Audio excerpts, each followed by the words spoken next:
Ce soir, dans notre séquence ping-pong, je reçois Jean-Marc Morandini pour son livre télé « L'implosion chronique d'un désastre annoncé ». Il va répondre à une critique un peu sévère de Marc Pellerin du Parisien. Jean-Marc Morandini, bonsoir. Bonsoir. Alors, je vais faire une rapide présentation de vous par tranche, comme une tranche horaire.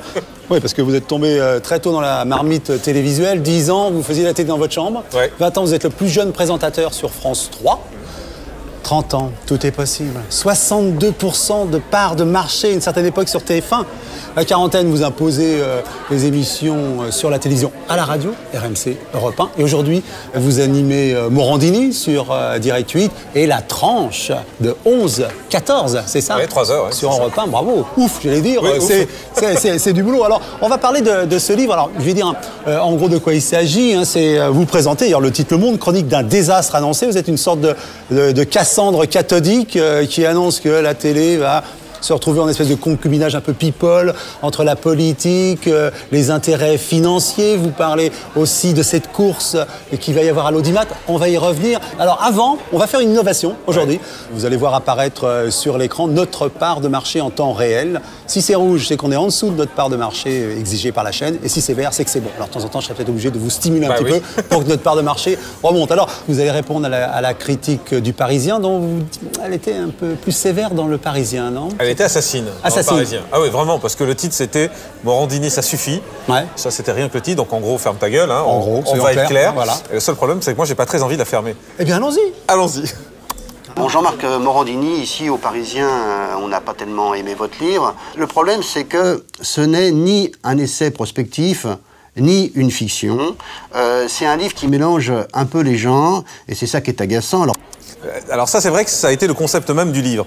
En fait, j'ai voulu m'appuyer sur la réalité, sur ce qui était la réalité d'aujourd'hui, et puis me projeter dans l'avenir. Projeter les tendances, quoi. Exactement, mais en partant de choses réelles. C'est pas totalement absurde tout ce que je raconte. Tout est réalisable, et c'est de la téléfiction, j'ai envie de dire. C'est un docu-fiction. C'est vraiment ce que j'ai eu envie de faire. Voilà. Alors on va voir les détails de tout ce que vous avez prédit. On va voir si ça va arriver ou si ça nous paraît plausible. Pourquoi pas, mais nous, on n'aime pas. Premier problème, il y a pas mal d'élucubrations, un peu trop. C'est parfois vraiment le délire. Donc c'est invraisemblable par définition. Quand c'est le délire comme ça, Sarkozy, Nicolas, qui est victime d'une tentative d'assassinat. Alors, juste là-dessus, par exemple, ça, c'est vrai que c'est une image. Je ne suis pas Madame Irma.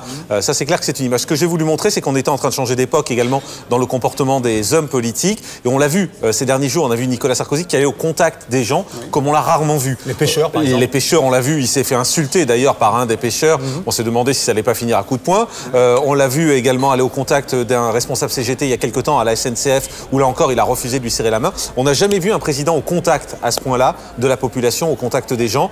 Et moi, ce que j'ai voulu montrer, c'est que c'était un changement d'époque et qu'à un moment, peut-être, ça pouvait mal tourner. Vincent Bolloré, c'est sa nouvelle chaîne. Vous le citez, c'est votre patron. Voilà. Alors, Direct 8, voilà. Vincent Bolloré, c'est le patron de Direct 8 et moi je l'imagine rachetant TF1. Alors Marc Pellerin trouve que c'est inimaginable, c'est son droit. Hein, industriellement, ça me paraît pas inimaginable du tout. Alors moi non plus, ça me paraît pas inimaginable. D'autre part, il faut se souvenir qu'en 1997, quand même, Vincent Bolloré a tenté une première approche dans TF1. Il est rentré, il a pris des parts, ce qui a provoqué la colère de Bouygues. Et depuis, ils ne se parlent plus tous les deux, alors qu'ils étaient amis d'enfance. Donc il y a eu une première tentative. Et puis il faut se souvenir que Vincent Bolloré est en train d'investir partout dans les médias. Donc il a des journaux. Clairement, il a des journaux, il a des télés, il s'occupe d'Havas également, il a la SFP, donc voilà, c'est quelqu'un qui est très puissant dans les médias et il est évident que la prochaine étape, c'est l'achat d'une grande chaîne pour moi. Alors vous faites tomber également Canal+ dans l'escarcelle de Lagardère. Oui, parce qu'il y a eu un remaniement de capital, et ça c'est réel, il y a quelques mois dans le groupe Canal+, et Lagardère a une option qui lui permet de monter en puissance dans le cas où il y aurait une OPA, et c'est cette OPA que j'imagine. Et puis on trouve moi je trouve un délire, François-Olivier Gisbert, patron de France Télévisions à la place de Carolis, personnellement j'en doute.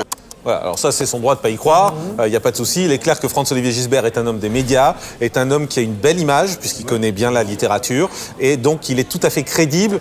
Et je me demande si moi, ça ne le titille pas un peu, d'ailleurs. Et je ne sais pas si ça l'amuserait beaucoup de se mettre dans la gestion à ce point-là. L'auteur que vous êtes aussi manque beaucoup d'humilité. Vous vous mettez en scène. Votre blog, dites-vous, sera le plus consulté en 2012. Bon, est-ce que Jean-Marc Morandini a la grosse tête? Mais non, mais j'ai pas la grosse tête, mais c'est des clins d'œil, forcément. Voilà, je me suis amusé à glisser quelques clins d'œil au milieu de tout ça. Et c'est vrai quand j'imagine que mon blog sera le plus consulté en 2012. Bien sûr, j'en sais rien, et bien sûr, les choses vont changer d'ici là. Vous l'espérez? Mais je l'espère, voilà. Laissez-moi le droit d'avoir un peu d'espoir encore. Ce qui manque aussi, c'est un peu, comment dire, un peu plus de vitriol, vous savez le faire, sur les animateurs ou les journalistes du PAF. Et on sent bien là que vous n'avez pas voulu trop les écorner. Vous auriez pu vous le permettre. Vous avez assez d'allant pour ça. Et ça, c'est regrettable. Alors, il y a particulièrement Michel Drucker qui semble protégé. Alors, juste un point, Morandini trop gentil? Voilà, c'est ça qui est quand même la première fois qu'on me dit ça. J'apprécie, en tout cas, comme quoi, touchant. Non, mais je vais pas allumer gratuitement tous les animateurs. Il y a quand même pas mal d'animateurs qui disparaissent du PAF dans mon livre. Oui. Il y a Ardisson qui fait plus de télé, il y a Arthur qui fait plus de télé, il y a Fogiel qui ça va bien pour Laurent Ruquier? Ça va bien pour Laurent Ruquier, effectivement. Mais pour Michel Drucker, c'est vrai que moi j'ai un handicap, c'est que je suis sincère. Et j'écris dans le bouquin, et c'est pour ça qu'on me le reproche, j'aime bien Michel Drucker, parce que quand je me suis retrouvé dans le besoin, à la fin de Tout est possible, c'est un des seuls mecs qui a eu des gestes pour moi, qui m'a appelé. Un petit peu l'ascenseur. Non, mais je le dis, je raconte l'histoire, voilà, je l'aime bien parce qu'il a été sympa avec moi. Et il paraît que dans ce métier, il faut pas le dire. Faut pas dire que les gens ont été sympas, faut pas dire qu'on les aime bien. Donc voilà, c'est pour ça qu'on me le reproche. Non, mais ce qu'il veut dire, non, ce que voulait dire Marc Pellerin là, c'est est-ce qu'il y a des parrains à la télévision qui sont intouchables? On n'a pas le droit d'en dire du mal. Non, franchement, je pense pas. Moi, je sais qu'il y a deux personnes, encore une fois, qui m'ont aidé quand j'ai eu des problèmes. Ça a été Drucker qui m'a passé un coup de fil, ça a été PPDA aussi. Voilà, donc forcément, je vais pas leur taper dessus, j'ai pas de raison. Maintenant, est-ce qu'il y a des parrains? Non, quoi. Voilà, on a dépassé ça depuis longtemps. C'est pas la mafia, la télé.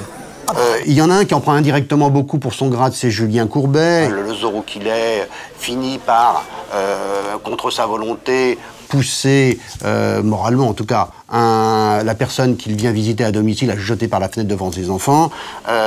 Si Julien Courbet n'était pas votre concurrent sur Europe 1, est-ce que la séquence aurait été la même? On peut en douter. Alors, deux choses. Est-ce que c'est un croche-pied?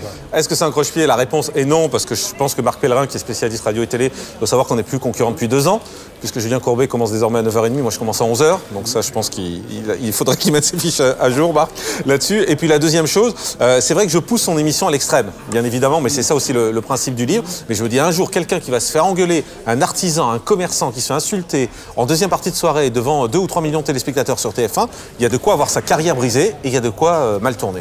Et vous parlez aussi de concepts de télé-réalité qui semblent être testés aux États-Unis, en Angleterre ou aux Pays-Bas, qui ont l'air un peu en avance sur nous, et qui poussent la télé-réalité très très loin. Je sais pas le meurtre, le viol, la virginité, enfin bon. Je sais pas s'ils sont en avance ou en retard. Ouais. Ça après, voilà. C'est en tout cas, dans la programmation, ils sont en avance. Voilà, dans la programmation, ils sont en avance. Et c'est vrai que ça va aller de plus en plus loin parce que qu'est-ce qui va se passer? En 2012, on va avoir 18 chaînes au minimum de télévision, puisqu'on va éteindre les émetteurs analogiques. C'est-à-dire que si vous n'avez pas de décodeur TNT, vous ne pourrez plus regarder la télé. Il n'y aura plus d'émissions, il faut le savoir. Et ça, c'est vrai. C'est en 2011-2012. Donc, il y aura une concurrence entre 18 chaînes, ce qui veut dire qu'il faudra aller encore plus loin dans les émissions pour faire de l'audience. Il faudra aller vers le trash. Enfin, tout le monde va nous rejoindre sur la TNT. Exactement. Il était temps. Il était temps, tout à fait.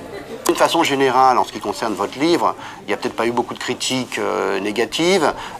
Peut-être est-ce tout simplement parce que les gens que vous invitez ne veulent pas vous assaisonner au vinaigre pour éviter de ne plus être invités par vous. Bonne suite quand même à la revoyure et qui sait peut-être bonne vente.